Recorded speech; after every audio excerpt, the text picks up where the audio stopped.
কি অর্থ বহন করে? এটা এত বড় মিস্টেক কি করে হয়? নির্বাচন কমিশন তারা এবার একটা ঐতিহাসিক নির্বাচন উপহার দিতে চাইছে, গুরু দায়িত্ব পালন করছে, সেই জায়গায় এতগুলো ব্যালট কোন একজন একটা বিশেষ দলের নেতার পাশে ঠিক পাওয়া আছে, গেল। প্রবাসীরা ভোটার হবে মানলাম, এটা কোনোভাবে মানে অতর্কিত চাপায় দিল জাতির ঘাড়ে।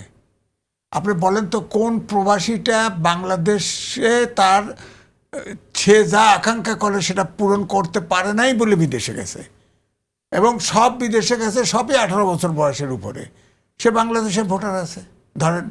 আর বিদেশি নাগরিক যখন হয়ে যায় তার তো প্রয়োজন নাই, বাংলাদেশে ভোট দেওয়ার দরকার নাই, তো তার আনুগত্যটা তো বিদেশের কাছে, কারণ এটা প্রবাসী সরকার প্রবাসীগুলা ফোর্স করে মেম্বার বানায় দিছে।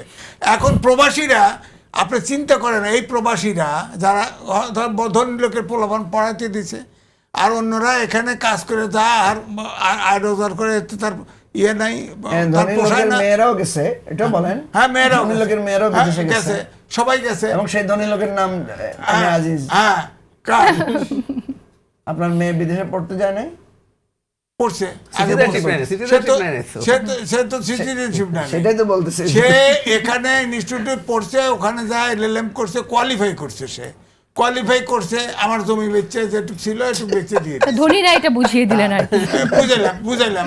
তা আমার বক্তব্য বললো যে কোন প্রবাসীটা তার নিজের ইন্টারেস্টের বাইরে দেশকে সেবা করার জন্য গেছে। আর সবচাইতে বেজ্জতি ব্যাপার, ধরেন এই যে ডক্টর মোহাম্মদ ইউনূস গেছে, তারাও ডিম মারছে। বলেন এদের এগুলো কি? এগুলো কি? আমাদের দেশে যত প্রবাসী আছে সব আমাদের জন্য, স্বাস্থ্যের জন্য। তো আমার বক্তব্য হলো যে আমি দেখছি যে আপনার আমাদের বাংলাদেশ ছাড়া যে অন্য বিদেশের নাগরিক হলেই তার আনুগত্যটা ওখানে থেকে যায়, এবং আমাদের প্রবাসী সরকার, কারণ অধিকাংশ দেখবেন ডুয়েল সিটিজেনশিপ অনেক আছে, এরা আমাদেরকে সংবিধান সংস্কার থেকে সব কিছু উপহার দিচ্ছে, রাষ্ট্র চালাতে পারেন না আপনারা, ব্যর্থ, প্রবাস থেকে হায়ার করে করে আইনে দেশ চালায়, বিদেশি সরকার তো এটা। আচ্ছা, তো এখন আপনি বিদেশ আমাদের থেকে প্রবাসীদের আপনি ধরেন ওই প্রবাসীরা শোনেন, কোন বাংলাদেশে আপনার কাছে 10টা ব্যালট আছে বলেন, বিদেশে ওরা পারে, ওরা ওই যে এক বাড়িতে 250 ব্যালট জোগাড় করছে।